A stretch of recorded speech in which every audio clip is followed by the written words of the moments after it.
seorang ibu, kisah nyata di Saudi. Ini di Riyadh ini sudah masyhur ceritanya nih. Antara seorang ibu dengan seorang TKW dari Indonesia. Ada satu ibu sudah divonis di Saudi, operasi kanker dia terakhir sebulan lagi. Kalau tidak berhasil, dianggap sudah mati dari sisi medis. Ini keberhasilannya kecil sekali, 10%, 90% mati orang ini. Sebulan lagi menurut ilmu medis. 3 hari setelah divonis begitu sama dokter, sebulan lagi operasi terakhir, datang pembantunya dari Indonesia. Seminggu pembantu itu kerja, bagus sekali kerjanya. Masya Allah bersihin rumah, masak segala. Tuan rumahnya ini senang. Tapi selama dia kerja seminggu, ada satu perilaku TKW ini, pembantu ini, yang selalu membuat tuannya mau nanya sama dia tapi nggak enak. Akhirnya setelah seminggu itu ditanya, ternyata dia kalau siang hari, habis selesaikan kerjaan semua, habis siapin makan, dia masuk kamar mandi, lama di kamar mandi pembantu ini. Nggak tahu buat apa gitu.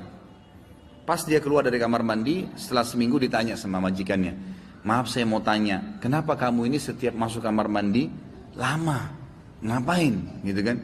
Langsung nangis tiba-tiba TKW itu menangis, pembantu itu menangis. Dia tanya kenapa kamu nangis? Dia bilang ceritanya begini sebenarnya. Sebelum saya berangkat ke Saudi di Riyadh ini, 12 hari, ya sebelum saya berangkat ini, 12 hari sebelumnya saya baru melahirkan. Dan saya punya bayi di Indonesia. Saya lagi susuin.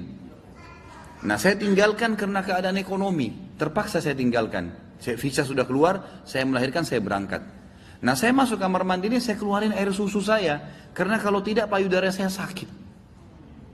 Coba, kalau antum dengar keluhan seperti ini dari pegawai, dari staf, dari orang, apa yang antum lakukan? Perhatikan perilakunya muslimah ini, ya. Majikannya buat apa? Ini ternyata menjadi penyebab, penyakitnya hilang. Apa yang dia buat? Dia bilang, baiklah. Sambil dia nangis, dia dengar ceritanya, dia bilang, baiklah. Dia masuk, gajinya itu 800 real per bulan. Tuannya ini, kebetulan punya duit di rumahnya, diambil dikali 24 bulan, 2 tahun. Ini kurang lebih ya, sekitar 20.000 real, sekian 50 juta rupiah. Dikasih pembantunya, ini uang kamu ambil. Besok saya belikan kamu tiket pulang ke Indonesia. Anggap kau sudah kerja 2 tahun. Pembantunya bilang, nggak apa-apa. Dia bilang, nggak apa-apa. Anak kau lebih penting daripada saya. Urus anakmu, nggak apa-apa. Terus ada pembantunya, baiklah kalau begitu terima kasih. Kata tuannya, kalau memang majikannya bilang, kalau seandainya 2 tahun kemudian habis nyusuin, kamu terfikir kembali, ini nomor HP saya, dikasih, pulanglah. Pembantu kita sudah selesai nih, TKW sudah pulang Indonesia. Kita sekarang berhubungan dengan kisah ibu ini. Apa kata dia?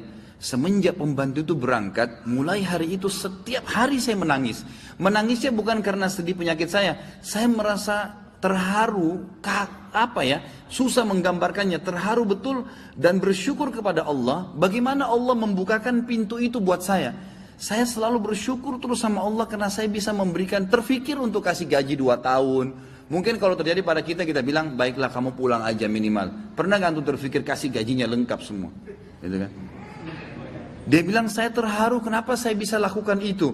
Dan saya selalu bersyukur sama Allah, saya bisa lakukan sementara memang ini ada vonis mati dekat lagi secara medis gitu kan. Dia bilang, tiap hari saya menangis. Dan setiap kali saya menangis, saya merasa ada satu kepuasan dan keadaan saya lebih baik. Ringkas cerita, tiba masa operasi, ditelepon rumah sakit, disiapin semuanya alat operasi. Ini sudah jelas akan menemui ajal kalau secara medis. Tiba di rumah sakit, dicek sebelum operasi, dokternya duduk setelah cek di kursi lalu bertanya, kamu berobat kemana sebulan ini? Kata ibunya, saya nggak berobat kemana-mana. Kamu tahu nggak, kanker kamu nggak ada, sedikit pun nggak ada, akarnya nggak ada, sembuh total, nggak ada, nggak mungkin terjadi secara medis. Ibu itu tersenyum lalu mengatakan, kalau betul apa yang dokter ucapkan, itu karena sedekah saya. Diceritain sama dia ceritanya, begini.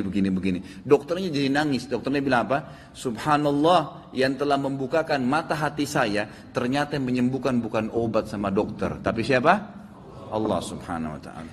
Ambil pelajaran ikhwas sekalian. Ternyata amal-amal soleh itu bisa membuat kita keluar dari masalah.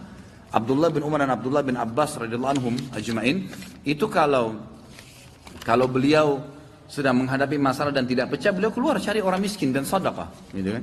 Keluar bertawassul dengan amal soleh, seperti itulah.